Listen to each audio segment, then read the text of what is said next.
Welcome students. We are continuing chapter 2, that is forms of business organizations. We have studied the 5 forms of private sector, and now in today's video we are going to discuss the important documents. In the last video we have discussed the stages which are required in the formation of the company. Now the company requires some of the documents during its functioning or during its formation. That documents we are going to study in today's video. The 3 most important documents which are required for company is MOA.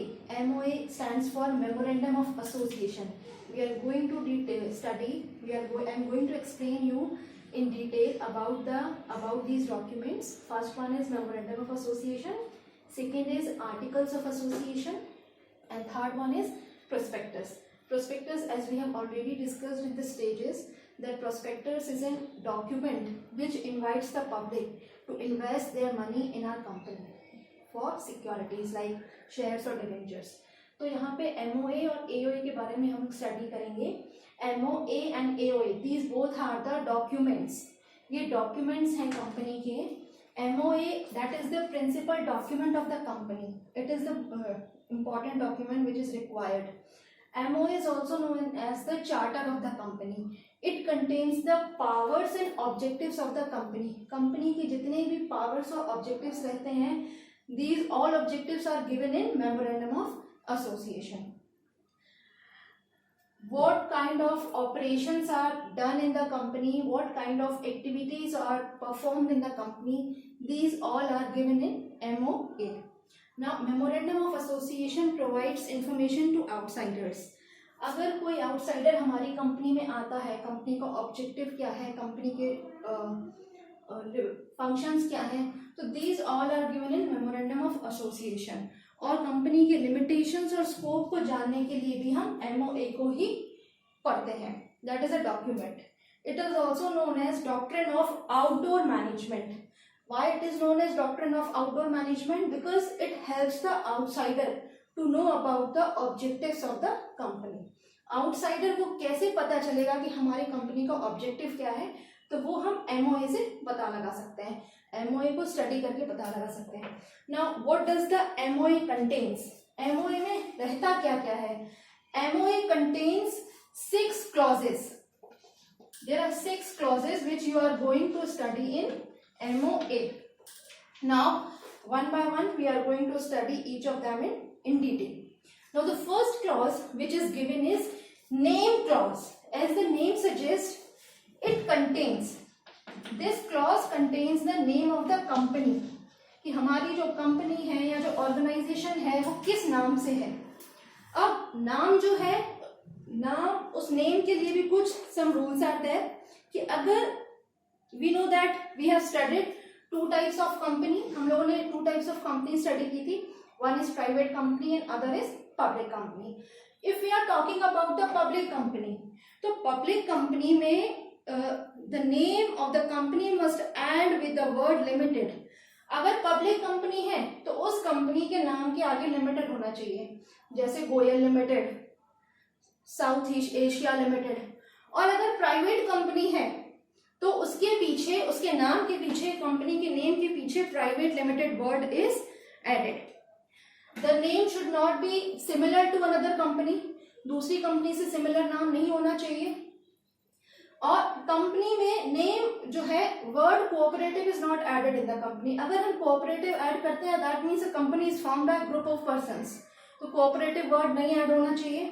The name should not convey any connection or link of the company with government department. यानी government department के साथ भी हमारी company का name add या कोई ऐसा connection या कोई ऐसी लिंक नहीं होनी चाहिए. So these things are required, these things are necessary for naming our company.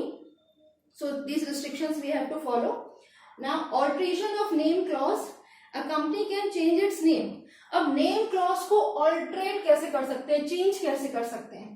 Company अपना नाम कब चेंज कर सकती है? By passing special resolution and by obtaining written approval of the central government. या तो वो स्पेशल रिजोल्यूशन पास करे, रिक्वेस्ट करे, या फिर सेंट्रल गवर्नमेंट से रिटन में लिखवा कर लेकर आए, उसके बाद रजिस्ट्रार को सबमिट करे, and in that case the name of the company can be changed. Now this is all about the name clause. The second clause which we are talking about is situation clause. The situation clause is also known as domicile clause. Domicile means हम कहाँ के रहने वाले हैं. This clause contains the name of the state in which registered office of the company is situated. Company का registered office कहाँ located है, कहाँ उसकी एग्जैक्ट लोकेशन है, उसका स्टेट. अब कंपनी को जो है it is very necessary because a company gets the registration from that state only. Company जहां पे रजिस्टर्ड है उसी स्टेट का नाम that is mentioned in situation clause. That is very important. The registered office क्या होती है? It is a place where all the important documents of a company are kept. Registered office बनवाया ही इसीलिए जाता है कि हम सारे इंपॉर्टेंट डॉक्यूमेंट्स को एक जगह इकट्ठा कर पाए. दैट इज रजिस्टर्ड ऑफिस में जो रजिस्ट्रार होता है who maintains all the documents of the company, वही हमको जो है परमिशन देता है कंपनी को खोलने की. A company must have a registered office. Company का जो रजिस्टर्ड ऑफिस होता है वो यहाँ तो जिस दिन से हम कंपनी ऑपरेट करना स्टार्ट कर देते हैं उसी दिन से जो है अपना रजिस्टर्ड ऑफिस खोल लें. और अगर हमारे पास इतना समय नहीं है कि हम तुरंत रजिस्टर्ड ऑफिस खोल लें, या फिर हमारे पास कोई जगह की प्रॉब्लम आ रही है and we are facing some other kind of problem, तो within 30 days you have to open your registered office whichever is earlier. Now alteration. Situation clause को हम किस तरीके से बदल सकते हैं? स्पेशल रेजोल्यूशन पास करके, या obtaining sanction of the registrars of both the states if the office is shifted from one place to another. या तो रजिस्ट्रार के सैंक्शन ले लो. सैंक्शन यानी परमिशन विद सिग्नेचर. अगर आपको registered office if you want to shift from one place to another. और special resolution pass करेंगे अगर आपको ऑफिस शिफ्ट करना है from one town to other town but state should B same. अगर आपको सिटी चेंज करनी है, टाउन चेंज करना है, तो you have to pass a special resolution. Now third clause which is mentioned is object clause. This clause is very important. सबसे important clause अगर आपसे बोला जाता है कि मेमोरेंडम ऑफ एसोसिएशन में सबसे इंपॉर्टेंट क्लॉज कौन सा है, तो हमें बोलना है object clause, because it is the only clause which contains the main object of the company, why the company is running, the main objectives, the main scope, limitations, everything is given in object clause. कि हमारी company जो चल रही है उसका main objective क्या है, क्या उसकी लिमिटेशंस है, क्या इसका स्कोप है. तो ऑब्जेक्ट्स और ऑब्जेक्ट्स जो उसमें डिफाइन रहते हैं वो उनकी कुछ कंडीशंस रहती हैं. वो कंडीशंस क्या है कि जो कंपनी का ऑब्जेक्ट है that must be legal objective होना चाहिए. कोई हमको इलीगल काम नहीं करना है, like we are doing gambling, ये सब नहीं करना है. Second is that should not be contrary to the provisions of any law. अगर हम लॉ के अंडर में कोई काम कर रहे हैं यानी लीगल काम कर रहे हैं तो वो उनके कॉन्ट्रारी यानी कि हमको पता होना चाहिए लॉ को.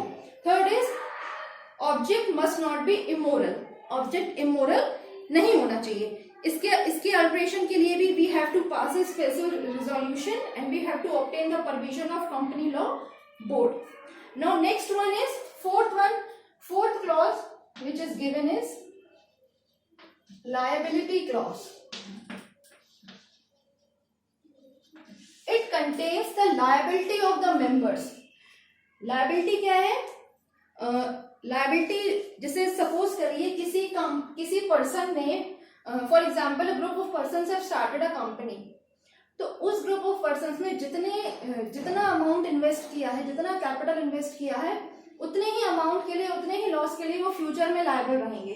तो किसकी कितनी लायबिलिटी है that is mentioned in liability clause. अगर अपनी कंपनी लिमिटेड बाय शेयर्स है तो उसकी लायबिलिटी उसके शेयर कैपिटल पर डिपेंड रहती है. शेयर कैपिटल जैसे for example if a person having 1000 shares of face value 10 each and he has paid 7 per share, then at the time of winding up his liability will be 3000. यानी कि जो उसकी liability है उसने 7 rupees के हिसाब से पे किया था, उसके पास 1 लाख रुपीज शेयर थे, तो रिमेनिंग जो 3 रुपीज थे वो वाइंडिंग अप के टाइम पे वो पे करेगा. और अगर हम कंपनी लिमिटेड बाय गारंटी की बात करें तो उसकी liability that is limited to the amount of guarantee given by each partner, कि if he is giving guarantee कि in future he will pay the amount, तो उसकी गारंटी पे डिपेंड रहता है. Next one is fifth clause which is given is capital clause.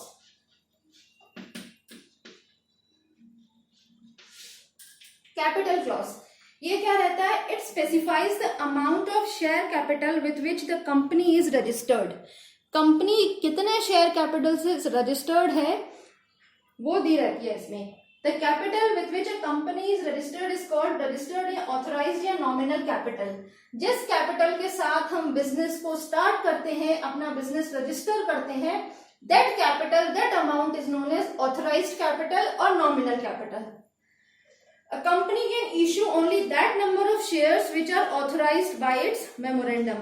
जो कि memorandum में मेंशन है. Memorandum is a document which contains the authorized amount, authorized capital, which is by which the company is started.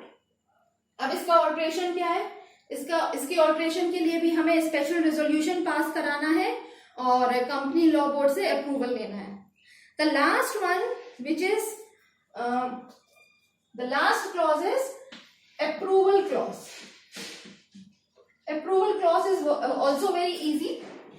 It is a clause which contains the declaration by the directors that we, the several persons whose names and addresses are submitted, are desirous of being formed into a company in accordance with memorandum of association, and we undertake to take the qualification shares.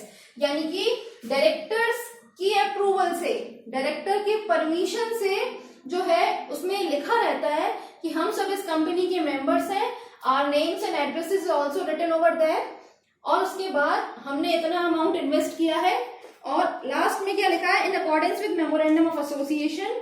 Memorandum of association में हमारा जो है नाम दिया है, we undertake to take the qualification shares. यानी जितना हमने इन्वेस्ट किया है या जो हमने शेयर्स खरीदे हैं, जिसका अमाउंट हमने पे किया है या हम फ्यूचर में पे करने वाले हैं, वो शेयर्स हमारे ही हैं. The declaration must be signed by all the directors of the company. और ये जो डिक्लेरेशन है that is the approval of director. Director के अप्रूवल से, as the name suggest approval clause, directors की परमिशन से ही वो सब हमारा होता है. इसका ऑल्ट्रेशन यानी इसको हम ऑल्टर नहीं कर सकते क्योंकि इसमें सारे मेंबर्स के सिग्नेचर होते हैं. For that no one is responsible. कोई लॉ या कोई स्पेशल रेजोल्यूशन आपको पास नहीं करना होता है. So this is all about memorandum of association. The 6 clauses we have studied: name clause, situation, object, liability, capital and approval.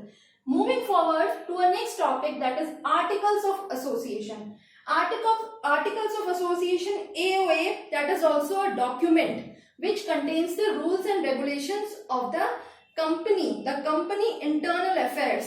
Company के अंदर जो भी एक्टिविटीज हो रही हैं या कौन से rules regulations we have to follow, the policies made by the management, these all policies are given in AOA. It also defines the powers, duties and rights of managers, officers and board of directors. यानी कि managers की powers क्या है, officers की powers क्या है, these all are given in articles of association. AOA also, they prepare their, generally we see that the companies prepare their own articles. If they are not preparing, then they can select any one article of association given in table F of the Companies Act.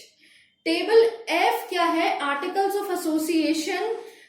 Company का जो table F है उसमें some common rules and regulations are given. Company can select any one from these 99 sets. 99 sets are given in table F of Companies Act. तो उसमें से कोई एक table आप सेलेक्ट कर लीजिए और दैट रूल्स एंड रेगुलेशंस को फॉलो करो. जो आर्टिकल्स ऑफ एसोसिएशन का डॉक्यूमेंट होता है that is also signed by all the directors of the company. It must B duly attested by any 2 witnesses. 2 witnesses की जरूरत होती है कि उन्हीं के आंखों के सामने ही ये रूल्स एंड रेगुलेशंस बने हैं and all the persons have to follow. It must be, it is also known as bylaws of the company. जैसे कि हमने बोला था मेमोरेंडम ऑफ एसोसिएशन जो है वो चार्टर ऑफ द कंपनी है, but articles of association bylaws of the company है. The contents are divided into paragraphs and paragraphs are numbered. अब जो कंटेंट्स हैं वो पैराग्राफ्स में डिवाइड है और पैराग्राफ्स को फिर हमने नंबर्स में डिवाइड किया. अब कंटेंट्स क्या है? कि किसने कितना शेयर कैपिटल इन्वेस्ट किया है, कौन कौन सी क्लासेस हैं शेयर्स की, राइट्स क्या है शेयर होल्डर्स के, शेयर्स किस प्रोसीजर क्या है शेयर्स को अलॉट करने का, प्रोसीजर क्या है शेयर सर्टिफिकेट्स को इशू करने का, what's the procedure of transferring the share, कि एक पर्सन से दूसरे पर्सन को ट्रांसफर करना है तो उसका प्रोसीजर क्या है, शेयर्स को फॉरफीट कैसे करना है, फॉरफीट मतलब कि अगर हम अमाउंट सही समय पे नहीं दे पाते तो इन दैट केस हमारा अमाउंट फॉरफीट हो जाए और फिर उसके बाद हम शेयर्स को री इशू कर सकते हैं। तो प्रोसीजर क्या है मीटिंग्स को कंडक्ट करने की, डायरेक्टर्स को कब हम अपॉइंट कर सकते हैं, कब हम रिमूव कर सकते हैं, what are the duties powers and remuneration of directors, declaration क्या है और डिविडेंड का पेमेंट। डिविडेंड क्या होता है, जब हमारी कंपनी एक अमाउंट ऑफ प्रॉफिट अर्न करती है तो उस प्रॉफिट को जब हम बांट देते हैं to the various persons, that profit is known as dividend. Procedure regarding winding up, कब हमको कंपनी को वाइंड अप करना है, बंद करना है, बुक्स ऑफ अकाउंट्स और उनकी ऑडिटिंग का प्रोसीजर क्या है, और कंपनी कब हमारी सील हो सकती है। These are some of the contents which are given in articles of association. Now read this and we are going to discuss the problems in tomorrow's class. Now some of the difference I am going to explain you among these two memorandum and articles. Memorandum is known as charter of the company and article refers to bylaws of the company. Memorandum defines objects and powers. इसमें objects and powers रहते हैं employees company के, और that contains rules and regulations of the company which the employees have to follow. Memorandum of association जो है that is fundamental document, और articles of association that is supplementary document. Memorandum of association में जो acts दिए रहते हैं वो beyond the scope of memorandum of are void. अगर हम मेमोरेंडम ऑफ एसोसिएशन में जो ऑब्जेक्ट्स एंड पावर्स दिए हैं उसके अकॉर्डिंग काम भी करेंगे तो उस चीज को वॉइड माना जाएगा, गलत माना जाएगा। लेकिन acts done beyond the articles can be ratified by the share holders, share holders के द्वारा सही किए जा सकते हैं। The preparation and filing of memorandum is compulsory, the preparation of articles is not compulsory. यानी मेमोरेंडम को फाइल करना और बनाना कंपल्सरी होता है लेकिन आर्टिकल्स को फाइल करना इज नॉट कंपल्सरी। मेमोरेंडम जो है वो हमारा रिलेशनशिप डिफाइन करता है विद द आउटसाइड वर्ल्ड, क्योंकि ये हेल्प करता है आउटसाइडर्स को पता लगाने में कि हमारी कंपनी क्या है। And articles it defines the internal relationship, हमारी कंपनी के अंदर का relationship. Now these are some of the difference which I have explained you. If you feel any problem then we are going to discuss it tomorrow's Zoom class. Now the last topic here is prospectus. Prospectus जैसे कि मैंने आपको last video में बताया था, ये एक document होता है which helps to invite general public to invest their securities in our company. अब सिक्योरिटीज क्या है, सम शेयर्स, सम डिबेंचर्स। अब इसके भी कुछ रूल्स होते हैं, कुछ एलिमेंट्स होते हैं। दैट एलिमेंट्स आर कि जो इन्विटेशन हम करते हैं, the invitation must be done at large. यानी अगर आप एडवर्टाइजमेंट करोगे या किसी को इनवाइट करोगे तो that must be done to attract the large number of people. Second is the invitation must be made by or on the behalf of the company. यानी जो आप इनवाइट कर रहे हो उसको पर्सनली इनवाइट नहीं करना है, that must be done on behalf of your company. And the third one is the invitation must be to subscribe to or purchase its shares or debentures. अब invitation कैसा होना चाहिए, यहाँ तो आप सब्सक्राइब करो। सब्सक्राइब क्या होता है, पता लगा है सामने वाला तुरंत आकर के, या फिर उस शेयर्स और डिबेंचर्स को परचेज करें हमारी कंपनी से। So these all are the 3 topics, study them from the book. If you feel any doubt we are going to discuss in tomorrow's class.